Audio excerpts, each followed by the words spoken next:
We're live on YouTube now. Yeah, we're good. We're good. I'm going to start the recording. Okay.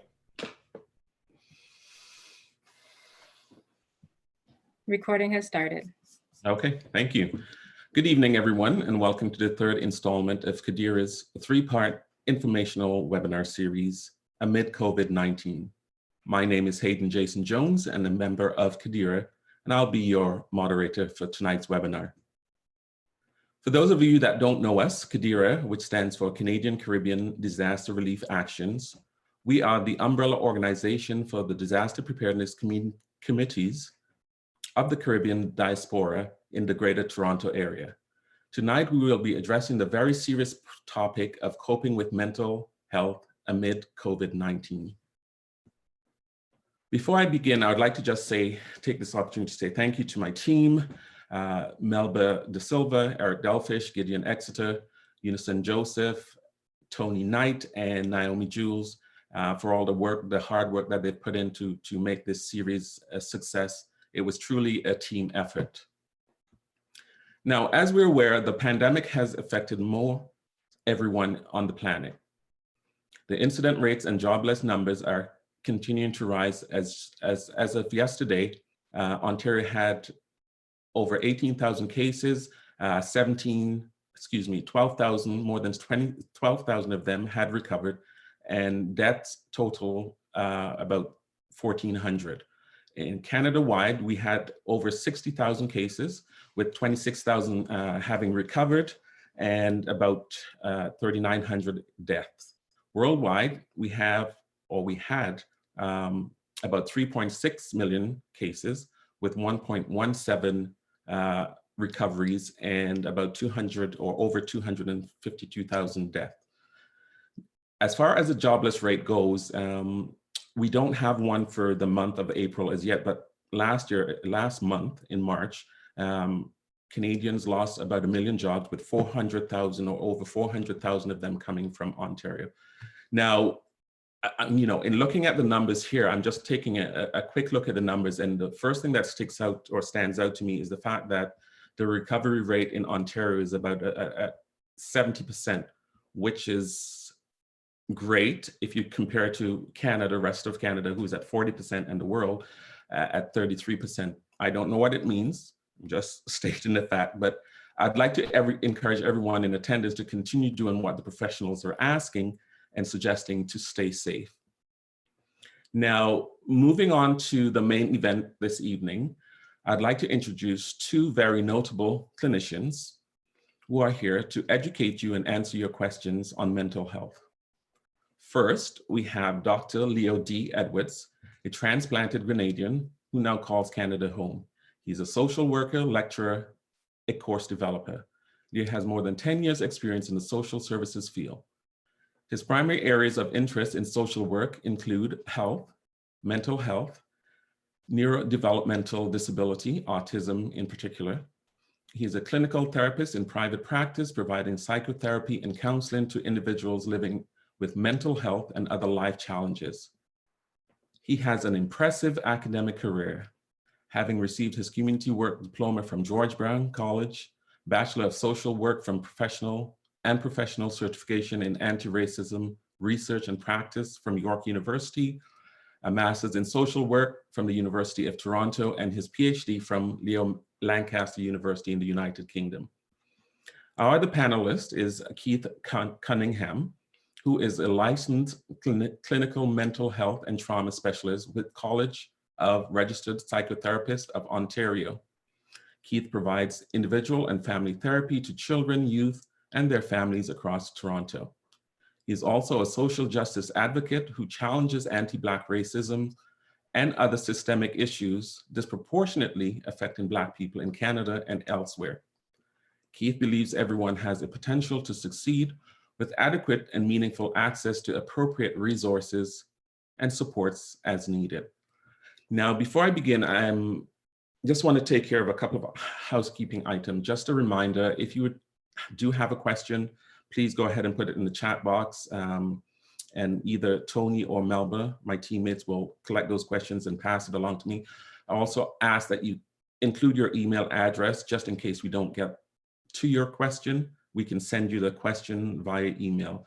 And also, there are 2 links with available resources from mental health.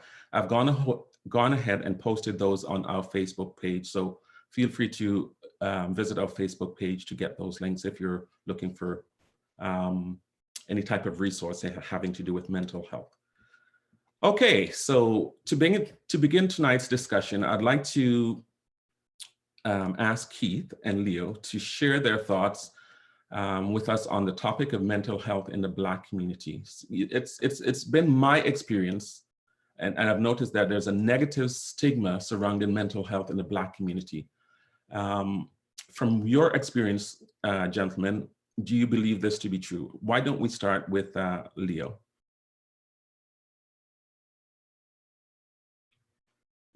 Thank you, Hayden. I think it's really important to have this conversation, and I'm happy to be a part of the panel to contribute to it.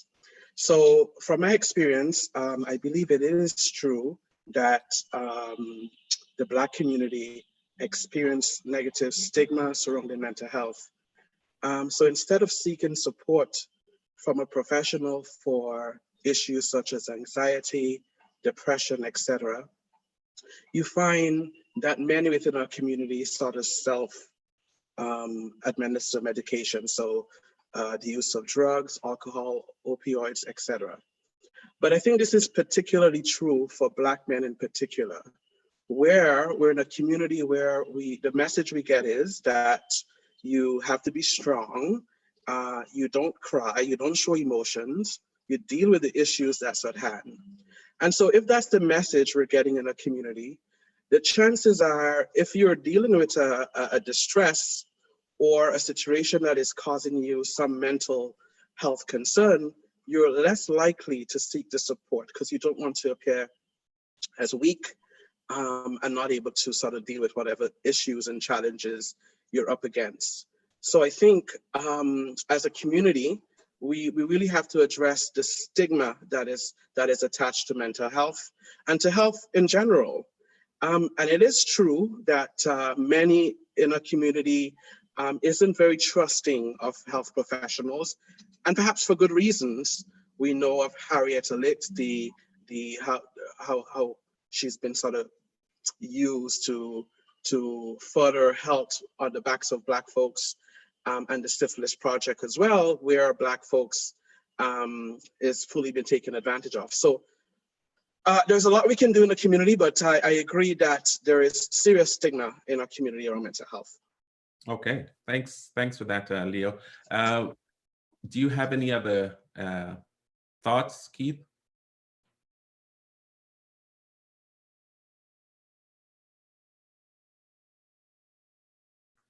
Discomfort around expressing feelings and emotions.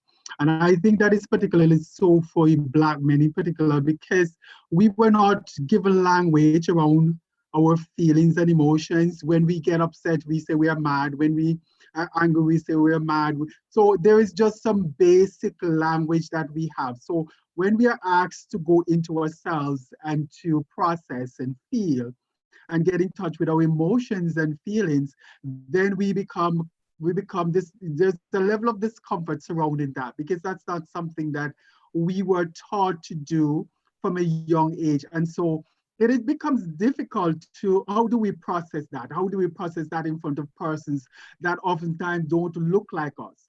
How do we process that around people who are expecting us to be strong, to be resilient, to not show emotions, to not show feelings? That can be challenging. And I think that in and of itself is just the iceberg of what our Black population is dealing with when it comes on to talking about mental health. We talk about enslavement is also another piece as well. How were we taught? And I think it coming down through generation, when we think about enslavement, our enslaved ancestors, how did they deal with their own feelings and emotions? And so that is the historical piece also have to be put in context when we think about mental health and how we relate to that as a Black population. Okay. Good points, gentlemen. You know, I was just thinking, again, from my own experience, I know I've seen similar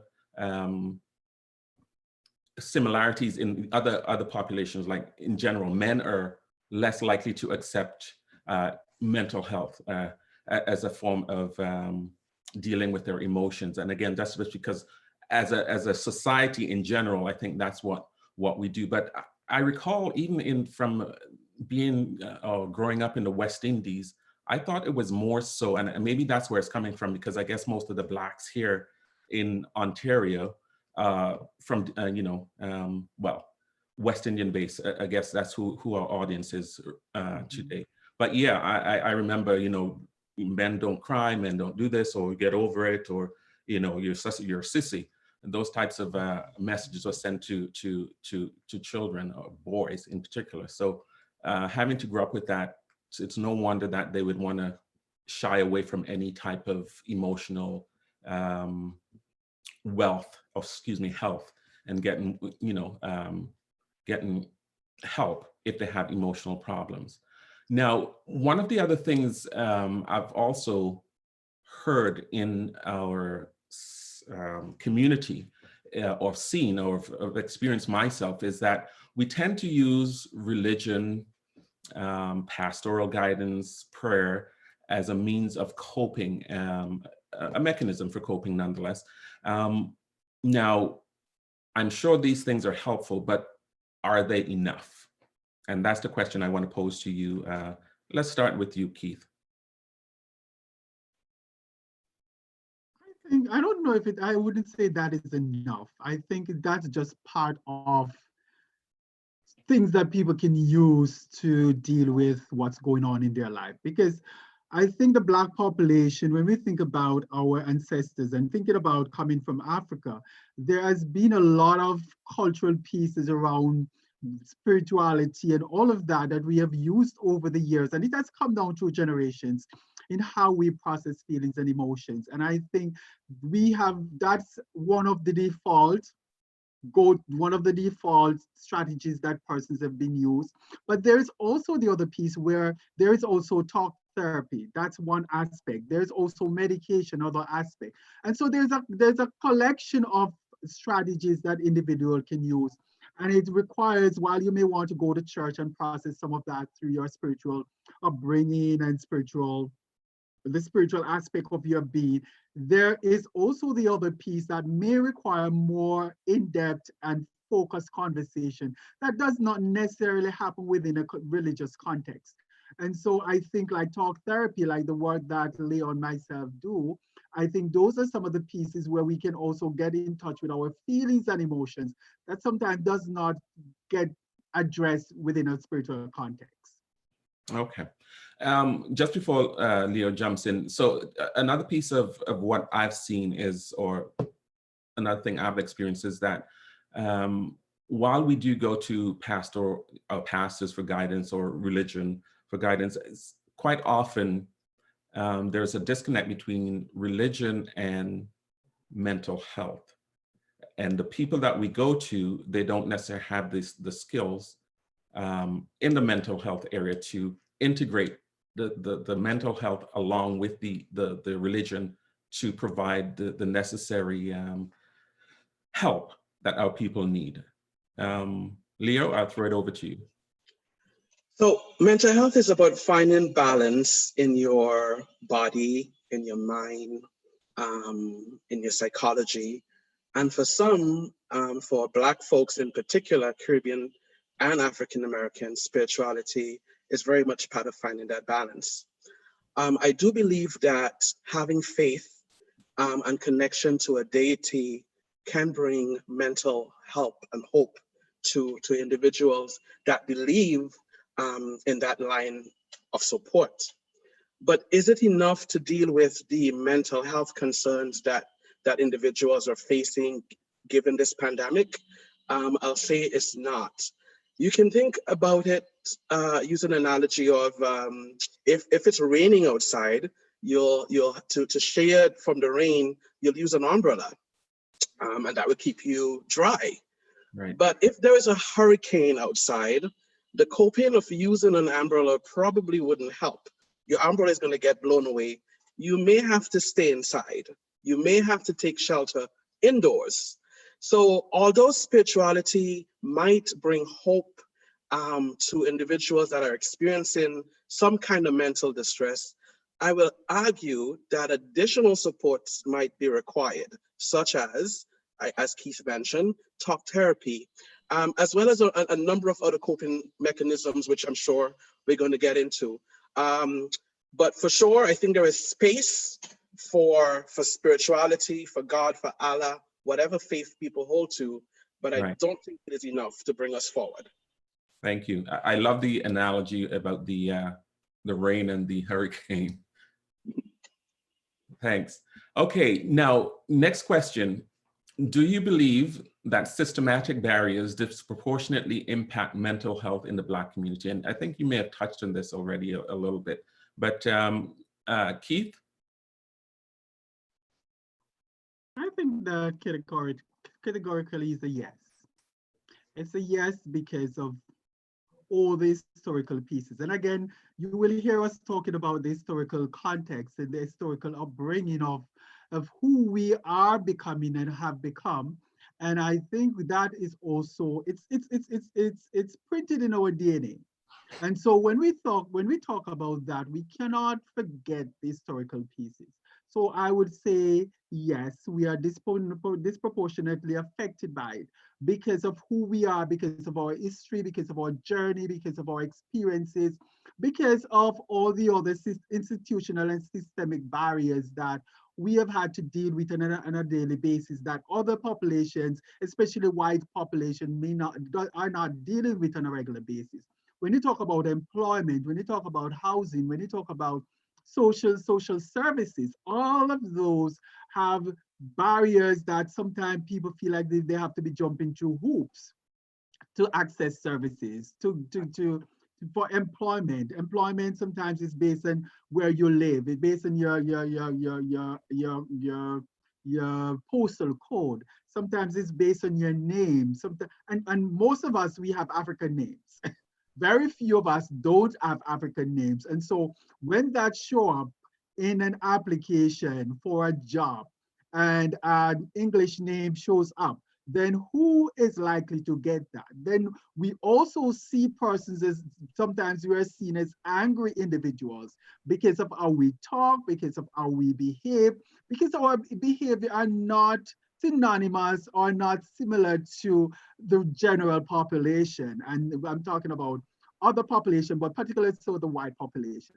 And so and we also have to think about where the power dynamics lie. So when we think about this proportion, we have to think about all of those aspects when we think about our Black populations. So I will say yes. Right. Leo, did you have anything to add? Yeah, just quickly, I think Keith really hit the nail on the head with that question. I think the evidence is very clear that Black folks, in fact, the experience around mental health, even given this COVID situation, is very evident that Black folks, they're the ones that are often doing precarious work. They're the ones that don't have insurance to access all these supports. Right. And so our Black folks are more likely to experience mental distress, of course, for all the reasons that Keith highlighted, the social determinants of health. But in addition, the experience of discrimination and racism and the intersectionality of that as well can have significant psychological impact on our mental health and our physical health. Hence the reason why Black folks, you experience chest pains and all kinds of physiological manifestation of stress. Right. So absolutely, we are on the forefront. Our lives are precarious. We have poorer access to resources, and so we're pretty much get thrown in the fire in those situations. Oh, wonderful! Thanks for that for sharing. I think it's very important that we understand what's causing us, or what's helped us remain in this category where stigma is attached to mental health, and we're not getting the help that we need to. But just even in saying that, a thought just occurred to me. Here we are, 3 Black men doing a webinar on mental health. I think this is a really good thing. Hopefully, this can go a long way in helping change the negative stigma surrounding mental health for Black men. because you see, mental health is it's essential. It's essential to our well-being, just like eating healthy or exercising or sleeping. It is a part of what we need to do to take proper care of ourselves. And I think, Leo, you mentioned that about having balance, which again brings us back to that. Now, I just want to switch for a bit. You know, we're specifically talking about mental health in the Black community. So I just want to move the conversation to overall general about the pandemic. So I'll be throwing a couple of questions out regarding the pandemic. So in general, how do pandemics affect our mental health? It's a really broad question, but in general, how do they affect our mental health? And Leo, you can begin. Yeah, so pandemics, and to add to that, the quarantine of it can have serious impacts on our psychological and our mental health. For the simple fact that you're disrupting people's routine. We are very routine-based people where you go to work, you go to school, you meet family, etc. The pandemic can create for many fears around, would I get this disease? So worry around that. But in addition, you have concerns of not being able to connect. Human beings sort of crave connection. We operate on being in connection with folks. And although this is great that we can talk via Zoom, it doesn't replace that connection that you have in person. So the fact that you have a pandemic that is very pervasive, and to add to that, it is novel. We're not so sure about how to treat it. There's no vaccine. As a human, I know for me in particular, and perhaps for you folks as well, when you don't know how something's going to unfold, you don't have an idea of what the future holds, it creates it can be very distressful. And for that reason, the pandemic can create a number of psychological impacts on folks. So the fear of getting the infection, frustration with boredom. Some people get cabin fever. I need to get out my house. I'm in this apartment, a house for way too long, perhaps with people that I've grown out of love with. Perhaps you're not in love with your partner anymore. Perhaps your kids are very annoying. And so all these things add to a person's ability to cope with a pandemic. But to put it in the context of the Black community, the question you asked before, and Keith responded to, some of us don't have adequate access to buy. So a lot of people buying a bunch of stuff. We hardly have money to feed our kids tomorrow. You don't expect we can stockpile. So I think the fact that financially it is difficult to respond, and to even further compound it, the misinformation and the conspiracy theories, all these things I think can add significant distress on our mental health in the era of a pandemic. Okay, thank you. Keith, anything to add? I would add to what Leo said. It is, when Leo spoke about people being caught up, being quarantined in and shelter in, what does that mean for many people? Some of us, for Black families, we don't have spacious houses. Very few of us do that. So how do we share space with one another, where Leo spoke about persons you have fallen out of love with? There are persons who are in family households that they have never spoken, spend time talking, spend time together. And so now they are quarantined in. There's anxiety that comes with that.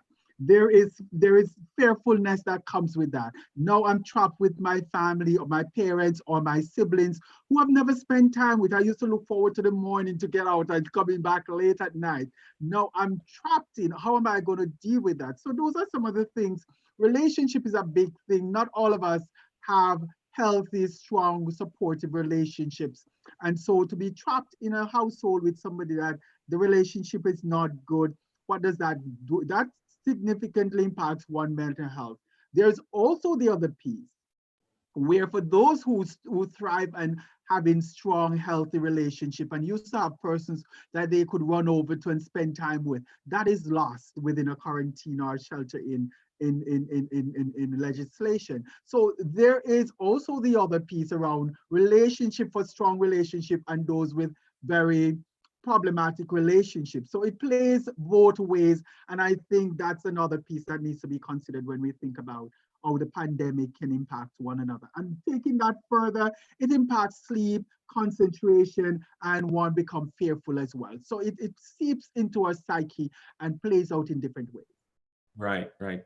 You know, while you guys are there chatting on a personal note, I'm thinking, my wife and I, we have 4 children, and sometimes the house isn't big enough for all 6 of us, never mind when you're stuck in a pandemic and you can't get out. But you know, we're coping. Thank God we have good relationships. Now, I'm just going to jump back a little bit, and I think this maybe has to do with the previous topic of, well, let's see what you guys say. I have a question here, and it says, how much does the role of genetics play in your mental health? So that's a good question. Sorry, I should let you direct it. I'm sorry. I think I jumped the gun there a bit. That's fine. You go ahead. So there is a role. So some folks, based on the genetic makeup, are more predisposed to experiencing a mental health challenge as well as an addiction. So there isn't a unidimensional story around how someone may come to experience mental health. It is multidimensional, it is multi-prone, it can be genetics, it can also be trauma, it can be environment. So genetics, in fact, do play a role in that. Some folks, their wiring allow them much more agency, opposed to someone else whose wiring may be very different. Right, right. And again, I just think of my own experience, and coming from the island, you hear stories about, you know, this one is crazy, so that means you're going to be crazy, and that, you know, so yeah. But I certainly understand that it is not just one thing. Leo, did you have anything to add? No, I think Leah did a good job. And I think the only thing that I would add to that is there is, when you talk about, and I think the DNA, when we talk about DNA, we talk about the intergenerational piece that comes down through families. So if a family, for example, we have seen where anxious children, we look closely, we also see anxious parents. And so that plays a role in if that kind of tracing is possible, for sure DNA would definitely play a role. Okay, okay. Thank you, gentlemen. Okay, moving on to the next. Oh, before I do that, just want a reminder to the audience, if you could, please put questions in the chat box, and again, Tony and or Melba will collect them and send them my way. Okay. So next question is, how can I cope with the stress? Oh, sorry about that. I just lost my question. Give me one quick second. Right. How can I cope with the stress and anxiety I'm experiencing because of the pandemic? So again, I guess this person is asking for coping mechanisms, what's best for them, what they can seek. Keith? Thanks for that question. There are different ways to cope. We can simply seek out the resources that we have at hand. For example, if we have healthy relationship, are these people trustworthy that we can speak to? We can speak to our family members who we are living with or who may be far away.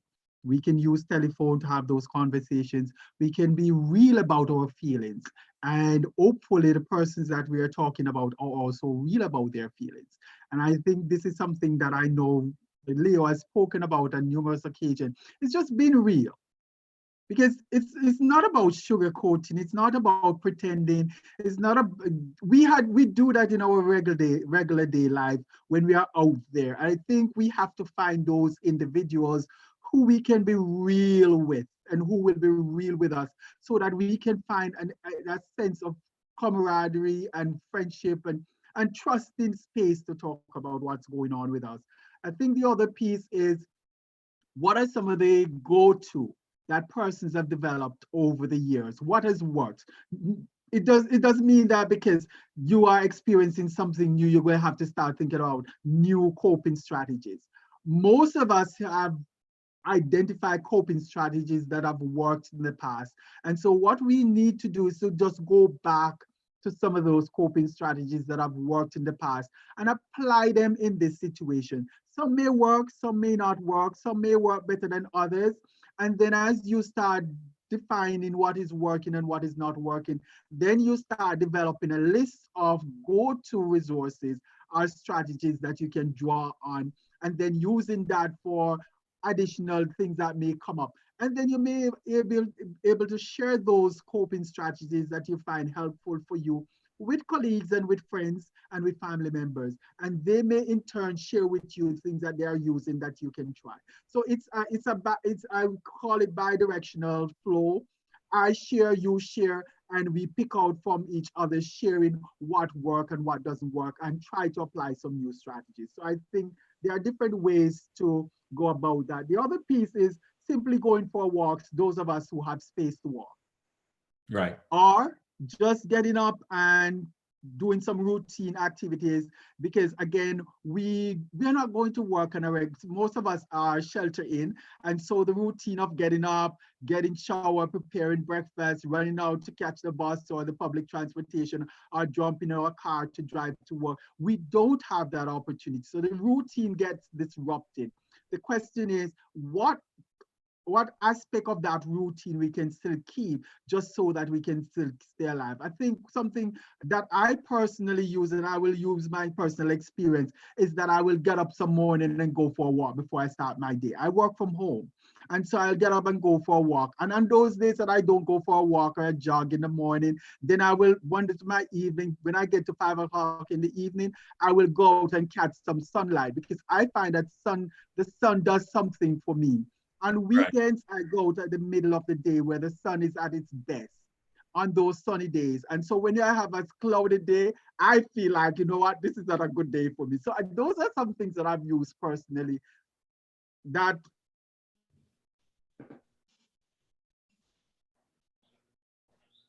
Are you there? Did we lose Keith? Oh, I'm finished. I thought.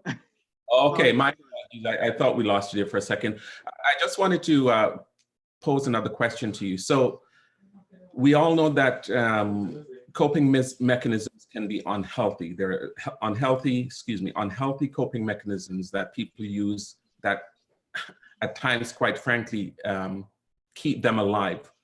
In this instance, what would you recommend, or how would you address those unhealthy coping mechanisms? I think unhealthy dependent on the individual coping skills and the individual mental stability. Some people may see having a glass of wine as healthy or unhealthy. If somebody uses it to calm them down and it's not then causing additional problem, then that's one possible coping strategy that the person should stick. If the person gets to the point where they're drinking to the point where it's become a problem for themselves and those around them, then that may not be a healthy coping strategy. The very same thing for some person may resort to sleeping. But if you find yourself sleeping too much, then that can also be a problem, because you might not be able to function in other aspects of your life. If you are just sitting back and watching TV, too much TV and leisure time could also impact your professional life. So I think it's about, and I think Leo speak to that earlier on, where it's about balance, finding balance, and I think coping in general is about finding balance. Yeah, okay. if I can just chip in a bit there as well, because I don't believe there is a one cap fit all around coping. And I think it's really important to think about as well, decolonizing coping, because the way a white folk may cope, they may have access to a sauna, and that's the coping for them. They can feel relaxed and those things. I think it's really important that we sort of put it in the context of our own experience. So open up our toolbox and take things out from a box that really fit for us. But I think that is universal, and I use it a lot in my practice and in my personal life, and I tell my friends about this all the time, is something from acceptance and commitment therapy. It is really important that we pay attention to our emotions. So if you feel stressed and angry and frustrated and lonely, it will be really important that you become really honest and open with those feelings and really feel them and accept them. Because if you push back against them, the more difficult it will become to deal with it. It is similar to the sky. The sun shines from the sky, rain falls from the sky, hail from the sky. The sky stays the sky. Similar, our emotions change. We experience joy and sorrow, happiness and grief. We still stay the same, and the emotions is just part of that experience. And in decolonizing, in terms of coping, why don't we go back to dancing and storytelling and Nancy, what's it called, a Nancy this and a Nancy that? Those things are powerful. It is African, it is connected to who we are as a people. Go back to drumming and soca. And if you're not into soca and you're more religious, perhaps gospel soca, so there is a blend of both. Right. So it doesn't really have to look as meditation or going to a sauna. It can look as dancing and drumming, and beating pots and pans, and just really creating something that you enjoy, because that will shift your psychology. Right. And I guess we would have to make a conscious effort to, first of all, to recognize that that is a coping mechanism, and then to actually implement it so that we feel better about where we're at right now during times of a pandemic, for example. Okay. All right, Melba, Tony, I just wanted to check in with you. Do we have any other questions from the chat? Yes. Tony, do you want to go ahead? Or Yes, I have a question. So I have a question from Richard on YouTube. He wanted to know if does Leo have any advice for an individual or persons who are not able to be with their family member during their last hours? And additionally, any, I guess, coping recommendations for employees that have been told they need to self-isolate and self-quarantine? Two questions for Leo. Yeah, so that's a really important question. And I think it's a question around grief. And often when we talk about grief, we think about it in the context of losing a loved one. And that is the case, but we can also grieve a routine. So you can grieve the fact that you're no longer at work and you're no longer at school. The challenging thing with grief is there isn't a roadmap about how to deal with grief. There is no, here is a magic wand with how you deal with grief. It goes back to a point that I made earlier. If you experience, and I think in this era, it's much more difficult, because within our community, the way we normally send someone home is very celebratory, where you can have a service and it's sometimes very colorful and loud and very expressive. But in addition to losing the person, you're also losing that cultural experience. And so that can be incredibly painful and difficult to deal with. Now, if you experience that loss, and I lost my aunt just about 3 weeks ago in New York, and I had to view the funeral online. And that was really sad. I think what is really important is accepting whatever emotions that show up for you. But in addition to accepting the emotions that shows up for you, there's some things that are in our control and some things that are not. So you will have to develop what's called psychological fortitude or psychological flexibility. Sort of saying to yourself, I can control how I intend to respond to this loss. I cannot control the fact that there's not going to be a funeral. That's entirely out of your control. So I think if you develop psychological flexibility, being very mindful of the things that you can control, and as well as the things that you can't, it makes it much easier to deal with loss. And I always like to use analogies. You can think about it as you're a sufferer and you're suffering, And there may be periods where there might be a big tide or a big wave, and it might knock you down. But there might be moments as well when the tide isn't so big and huge and you can withstand. And I think in moments of this, if you're unable to go to work because you're told that you need to self-quarantine, or you're unable to connect with your family, given this whole social distancing piece, it is again opening your toolbox and perhaps doing things that would make you feel better. Perhaps it is connecting virtually, perhaps it is reading if you enjoy that, or even writing about the frustrations that you feel. Those would be some ways that I would suggest you cope. Okay. Just to follow up with the psychological flexibility, does that equal resilience, or is the resilience a part of all that? Yes, it is. So you can think about it such as you're having a very difficult time with the situation with COVID-19. It's novel, it's big, and you're in distress. You think about in your context, all right, public health is saying to me, I can't really be in large crowds. And so because I can't do that, you start thinking in your head, I can't do this, but I can probably connect online. So psychological flexibility is when you're up against something that's distressing. Imagine that's your mind, and it's pushing against your belief system or things that you prefer. It is being gently with yourself, giving yourself permission to feel perhaps the discomfort and to bend a bit without breaking. Another analogies, I like using them. Imagine you have a matchstick and you draw it and there's a spark. It is recognizing the spark before it turns into a flame. And that's what it is really, that ability to give yourself permission, that willingness. Absolutely. I love your analogies, by the way. Keep giving them. Melba, did you have a question? I think you said you had one. Yeah, I have a few questions actually. How could Black men assist other Black men to get the support that they need to cope with stress outside of therapy?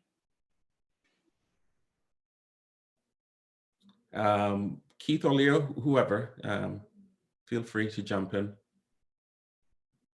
I think we have to debunk masculinity is one way to approach that. If we can go back to a time when we feel and we can feel and we cry and we can feel, if we can go back to that time, I think it helps us to also empathize with the other person's feelings and emotion. And I think Black men have to find a way to find comfort in their discomfort. It's too often that we are uncomfortable, yet we want to stand up firm as though we are not feeling and as though we are stoic. How do we move through those feelings and emotions? How do we express what we are feeling and be able to hear each other? Because it's one thing to express how we are feeling and then the other person discounting our feelings. If we can validate each other's feeling, then that's a starting point. But too often, men have not been taught how to validate each other's feeling. And that becomes problematic. And that's where no one wants to seem like they're weak. No one wants to talk, no one wants to feel ashamed. No one wants to feel embarrassed, because that's not the sexiest thing for men, and particularly Black men. So we tend to want to feel as if we are a bulwark, and then we don't have feelings and emotions, and we become stoic. It's about being in touch with our feelings and emotions and be able to genuinely express what we are feeling, and hopefully the other person who is within our earshot can receive that, validate that, and in turn talk about their own feelings and emotions. Because when we start talking about feelings and emotions, then the soul starts touching soul, and then we start a healing process, and then we start hearing each other, and the space become wider and wider and wider, because it begins with one person. And if it begins with one person, then the second person, the third person, and before you know it, a number of persons will be changed and start thinking differently. So who will be the first one to take that step? And I think that's where it begins, about being open about our feelings and emotions, and going back to something that Leo said, being flexible. Because when we speak about our feelings and emotions, the person who is listening might very well not be attuned to the feelings and emotions that we are expressing. But at the same time, if we can say, you know what, we can also appreciate that the person may not be ready to receive that, or they may not be there. But if we look within ourselves, when we externalize those feelings and emotions, then that also comes with a relief. And that's something that not many of us have permit ourselves to experience. I just had one more question on top of that, Keith. As a Black female, so how do we see Black men as not being weak when they show that vulnerable side and they cry? Because the only time I think that we accept that is at a funeral. So outside of that, you know, if a Black man cries, we see him as weak. Like, what advice would you give the Black female to allow the Black male to be vulnerable? Excellent Oh question. my, that's a tough one. That's a tough one. And that's something that I grapple with. A very good question. It's something that I've grappled with because I work with young men who come into my practice and are talking about emotions and feelings and also shy away from that. And they will tell you, no, I can't have this conversation with my dad. I can't have this conversation at home. And so it indicates that the conversation is not very well received at home, and home oftentimes is a parent, if it's two parents or a single parent, and oftentimes the single parent is the mom. And what does that say? I think it goes back to some of the historical pieces around how we were socialized, because again, sometimes women see men who cry as weak. Yeah. And that is not true. And so how do women help to encourage their children? And I think this starts from childhood days. How do we encourage our children? And I think it's about women encouraging their children, and sometimes just slapping the men on their shoulder and say, shut up, stop doing that to our children, especially the boys, because girls are allowed to express their feelings and emotions, and the boys, they fall and they chip their knees, and then you are telling, man up, don't cry, brush it off, get up, stand up, get on with it. And so we learn how to suppress our feelings. And so when it comes to these difficult times, we don't have the language.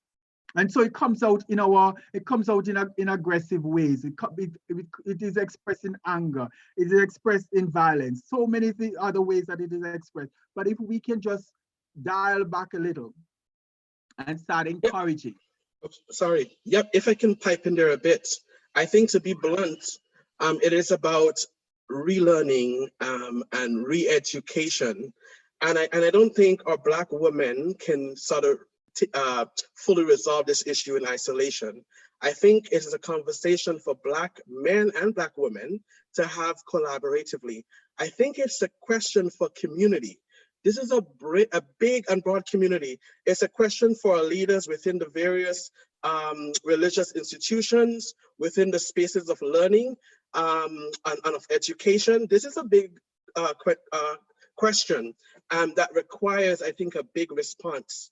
But Black women, Black men, and the entire community, I think, should be held responsible.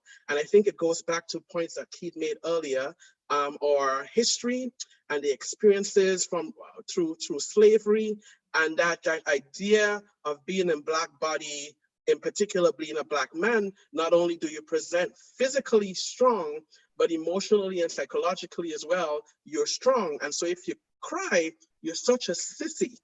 You're a wuss to cry. And so Black men are hurting internally and are being violent to themselves and their community because they don't have the space and the avenue to express the emotions, which is part of being human, which is crying, which is pain and sorrow and joy and happiness and celebration. Absolutely. We are human, we're emotional beings, and not having the ability or being told that we can't express our emotions can be detrimental to our, mental health, emotional health.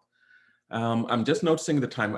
I'm just gonna maybe take 2 more questions and then wrap it up. Melba and Tony, did you guys have any additional questions? I have another question actually. Okay. About stress reliever for the Black male, because a lot of Black men use sports or working out at the gym as a form of stress reliever. And during COVID-19, that's all locked down. So they're resulting in probably alcohol abuse. And I don't know what other methods, but what suggestions do you have for them for a stress reliever during this time? Because you did talk about cabin fever earlier, but sometimes sport and working out, inducing their endorphins is the only means that they typically have. So I'm just, concerned about our community and wondering if you have any advice. Yeah, absolutely. And you're right. I think the fact that people are quarantined, they're experiencing all kinds of additional distress. In fact, I was reading a report this morning where alcohol use has increased domestic abuse against women and vulnerable people. So a number of unfortunate experiences people are coming to bear. I think it goes back to, again, controlling what's in your control and what's not. So you may not be able to go to the gym and use those great equipment and have that community there where you can flex muscles together and those things. That's not possible, but you still have perhaps your home space, perhaps your bedroom.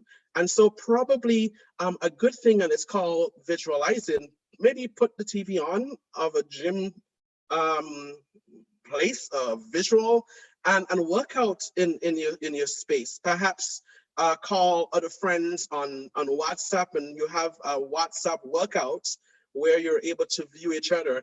I think it will call us for not only psychological flexibility and psychological fortitude, because I feel as Black folks, mental wellness isn't sufficient. Given the racism and the discrimination, we need an additional thing to consider. I think given that, in addition to this, it would also call for being flexible with your environment and making use of that as well.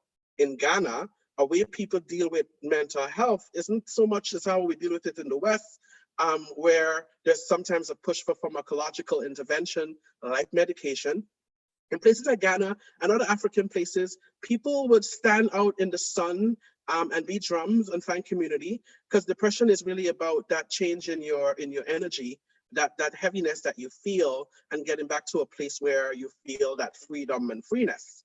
So I think our community can really go back to some of those indigenous ways of experiencing balance within our bodies and being able to vibrate really on a higher level as we sort of empty ourselves from the things that are causing us distress. Okay, thank you. So I think this is going to be the last question. Unfortunately, we don't have the time to ask, all the question, put all the question forth. But like I mentioned, send us your email with the question. We'd be more than happy to, have Keith and Leo answer those questions and send the answers via email to you. So the last question has to do with living with an anxiety disorder. You have people living with disabilities, and how are they coping? Like, what can they do to cope with the additional emotional stress and anxiety that this COVID-19 has now brought on? Keith? I mentioned some things that going back to what they found helpful in the past. So join in that, join on their community, and their community can be their family members, their parents, their friends, their colleagues, or just persons who they know, their neighbors, and just having those kind of conversations in ways that are helpful. No, but I will never advocate for persons to go have conversations with persons that they don't trust, because that has its own issues with that. So I will say, seek out your trusted individuals where you can start having those conversations. Yes, disability and anxiety, they predispose persons to some of the things that the general population are not predisposed to. So for example, somebody with a physical disability, you can't move as fast as you the physical isolation can be challenging for that person. Going to the supermarket can be challenging for that person. It may require just simply reaching out to your neighbor or a friend or a family member to say, you know what, I need something outside. Are you able to go and get it for me? You can leave the money at a place that is accessible, or the list, or you can do money transfer for those who have that kind of ability, or that access. Just different ways to make sure to reduce the stress that comes with the social distance, the physical distancing. So I would say go back to the things that work, and also have conversations with trusted individuals about things that they find helpful, and then see if some of that can be applied in your own personal life, and vice versa. Okay. Absolutely. And just sort of add to, oh, sorry, do we have time to add quickly or no? I would, yes, you do. I was just going to ask you to have, say the final last words. Okay. And I think before you can even think about how to cope with your anxiety, I think you have to recognize perhaps what your triggers are. So really being in touch with your body, recognizing that heart palpitation or that sweatiness, that those are signs. That is stress. Anxiety and stress is totally different. So sort of recognizing that as well. And that anxiety in itself is natural. Anxiety is normal. It's our body's natural response to what may be dangerous or perceived danger. So sort of normalizing that as well, and really paying attention to the triggers. And for sure, if you recognize that it's causing you some distress in that you're unable to move forward, then I think it would be really important to apply some of the strategies that Keith so nicely laid out. But it would be really important for us to normalize anxiety. That is really a normal response that all of us, I feel anxious all the time with COVID. I don't know what's going to happen tomorrow. I'm anxious about that, but I'm coping, right? So recognizing our thoughts, recognizing the body sensation that we're having from that, and then what's more important is our action. So are we able to contain and manage whatever uncertainty that creeps up in our psychology? Thank you, Keith. Okay, ladies and gentlemen, I'd like to wrap things up. First of all, well, I'd like to say a special thanks to the audience for mustering up the courage to attend this evening's webinar. Please reach out to anybody for help when needed, as mental health is a vital part of our well-being. To our panelists, Dr. Leo Edwards and Keith Cunningham, my sincerest thanks for donating your time to this worthy cause. And as always, to my team, thank you for your unwavering support and contributions to making this event a success. Lastly, due to an overwhelming request, we will be hosting another webinar on mental health next Wednesday, May 13th at 7 p.m. So same time next Wednesday. We'll be discussing coping with mental health amid COVID-19, a child and youth perspective. Keith Cunningham has agreed to come back and be a panelist along with Amanda Simonato, who is a child and youth worker. I look forward to seeing everybody next week. You guys have a wonderful evening. Thanks again. Thank you. Bye-bye, everybody. Thanks. Bye-bye.